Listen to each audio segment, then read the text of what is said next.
انسانوں کی اکثریت تو ان پر مشتمل ہے جو بے حس ہوتے ہیں اور غبی ہوتے ہیں. جو ہو جائے ڈھیٹ انسان، کسی چیز کی کوئی خاص، بس اپنی فکر ہے، اپنے بطن اور فرج کے تقاضے ہیں، مال جمع کرنا ہے، اس سے آگے کوئی اور فکر نہیں، کوئی سوچ نہیں، کوئی احساسات نہیں.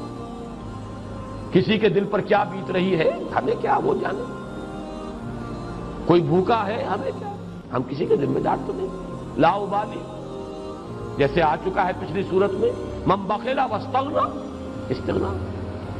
ان لوگوں کو چھوڑ دیجئے تو ایک اقلیت انسانوں کی ایسی ہوتی ہے جن کے لیے میں دو لفظ اب استعمال کر رہا ہوں، ذہین اور حساس. ذہین اور حساس لوگوں میں قبض اور بسط کی کیفیت، یہ مختلف سائیکلز ہیں جو آتی رہتی ہیں. کبھی طبیعت میں پشمردگی ہے، دل بجھا ہوا سا ہے، کچھ نا امیدی سی ہے، خود اپنے اوپر اعتماد کی کمی محسوس ہو رہی ہے، مجھ میں صلاحیت نہیں ہے، میں کچھ نہیں کر سکتا.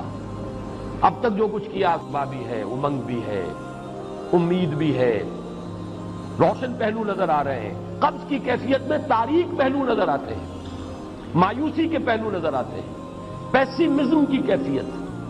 اور یہ جو بسط کی کیفیت ہے اس میں روشن پہلو. دیکھو یہ بھی تو ہے نا، آخر یہ بھی تو ہوا ہے، اور بھی ہو سکتا ہے. آخر اب تک میں نے یہ کام بھی تو کر لیا، آگے بھی مشکل آسان ہو سکتی ہے. یہ دو کیفیات ہیں قبض اور بسط کی، جن کو کہ صوفیاء کرام نے یہ اصطلاحات، یہ عنوان دیے، قبض اور بسط. جتنی انسان کے اندر حساسیت کی کیفیت زیادہ ہوگی، ذہانت زیادہ ہوگی، اتنا ہی یہ جو ویوز ہیں اس کی ایمپلیٹیوڈ زیادہ ہوتی ہے. کم ذہین انسان ہے، کم حساس ہے، آئیں گے تو صحیح ہے، لیکن یہ کہ وہ ویو جو ہے اس کا ایمپلیٹیوڈ جو ہے اس کے اندر اوپر اور نیچے کی کیفیت زیادہ نہیں ہوگی. لیکن جتنا یہ معاملہ بڑھتا ہے یہ جو ویو ہے اس کی ایمپلیٹیوڈ بڑھتا چلا جاتا ہے. لیکن نارمل انسان کا معاملہ یہ ہے کہ یہ حدود کے اندر رہے. اسی کی ایک کیفیت جو ہے ایب نارمل جب ہو جاتا ہے، یہی ہے جو جدید ہماری جو سائیکولوجیکل میڈیسن ہے اس میں اسے مینیکس ڈپریسو سائیکوسس کہا جاتا ہے. مایوسی ہوئی تو اتنی ہوئی کہ جیسے کمر ٹوٹ کر رہ گئی. اور اسی ڈپریشن میں ہوتی ہے خودکشیاں،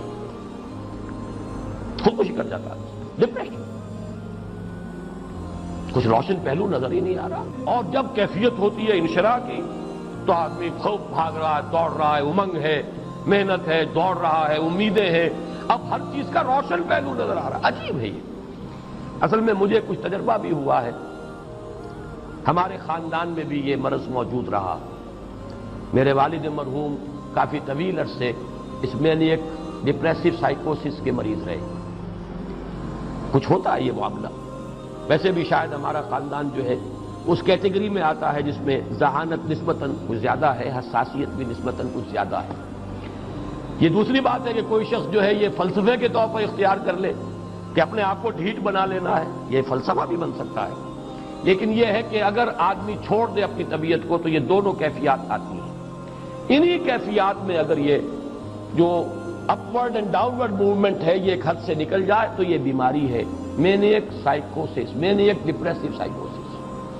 اس میں جب آدمی ہوتا ہے وہ اپر کیفیت میں تو اس کے اندر بڑی عظیمت ہے، روشنی ہے، امید ہے، لوگوں سے گفتگو کر رہا ہے، حق بول رہا ہے، خوب جو ہے محفل کے اندر. اب وہ محفل میں اسے دلچسپی محسوس ہو رہی ہے اور اسے ہر چیز کا روشن پہلو نظر آ رہا ہے. خود اپنے وجود کا بھی روشن پہلو، دوسروں کے وجود کا بھی. دوسروں کی بات میں سے بھی وہ اچھا پہلو تلاش کریں گے، وہ برا پہلو تلاش نہیں کریں گے.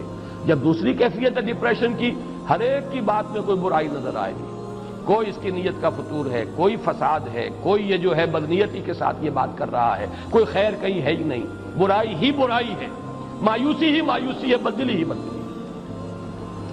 یہ ہے در حقیقت وہ کیفیت. اس کو غالب نے بہترین انداز میں تعبیر کیا ہے. ذہین اور حساس انسانوں میں ان کی جو ترقی ہے وہ انہی مراحل سے ہو کر گزرتی ہے. ہر قبض کے بعد جب بسط آتا ہے تو آگے ترقی ہوتی ہے. جس کو آپ کہتے ہیں بائی لیپس اینڈ باؤنڈس، آدمی جو ہے چھلانگ لگاتا ہے، گویا کہ ایک درجہ جو پہلے تھا اس سے آگے درجہ انسان کا جو ہے، اس سے بلندر پوزیشن پر انسان پہنچتا ہے۔ ہر قبض کے بعد جو نیا بست آتا ہے وہ ایک نئی کیفیت، نئی شان، نئی بلندی، نئی رفعت لے کر آتا ہے۔ اس کو غالب نے تعبیر کیا ہے بہت خوبصورت انداز میں، رکتی ہے میری طبع تو ہوتی ہے رواں اور۔ یہ ہے وہ معاملہ جو ان آیات مبارکہ کے پس منظر میں ہے۔ اسی لیے اب میں آپ کو اس کا حوالہ دے رہا ہوں، تفسیر مظہری میں قاضی ثناء اللہ پانی پتی رحمت اللہ علیہ نے بہت عمدہ بات فرمائی ہے کہ حالت قبض اگر کسی شخص پر طاری ہو تو اس حال میں اکسیر کا درجہ رکھتی ہے یہ سورہ مبارکہ، اس لیے کہ یہ نازل ہوئی ہے محمد الرسول اللہ صلی اللہ علیہ وسلم پر اسی حالت قبض میں۔ اس میں اب اللہ تعالیٰ فرما رہے ہیں والضحیٰ، قسم ہے دن کے دھوپ چڑھنے کے وقت کی، واللیل اذا سجا، اور قسم ہے رات کی جبکہ وہ چھا جائے یا ساکن ہو جائے، سجا کے دونوں معنی سکون۔ ما ودعک ربک وما قلی، آپ کے رب نے آپ کو رخصت نہیں کیا ہے، نہ ہی وہ آپ سے ناراض ہوا ہے۔ وللآخرۃ خیر لک من الاولی، اور اس کے بعد جو وقت آئے گا اس قبض کے بعد وہ پہلی سے بھی بہتر ہوگا۔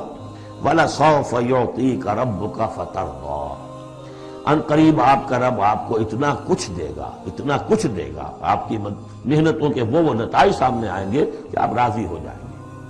الم یجد کا یتیما فآویٰ، کیا اس نے اے محمد آپ کو نہ پایا کہ آپ یتیم تھے پھر پناہ دی، آپ کے لیے بندوبست کیا۔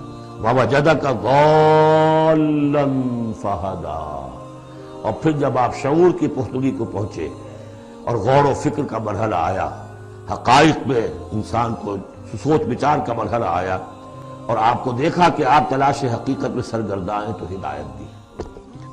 وَوَجَدَكَ عَائِلًا فَأَغْنَىٰ، اور پایا آپ کو تنگ دست تو غنی کر دیا۔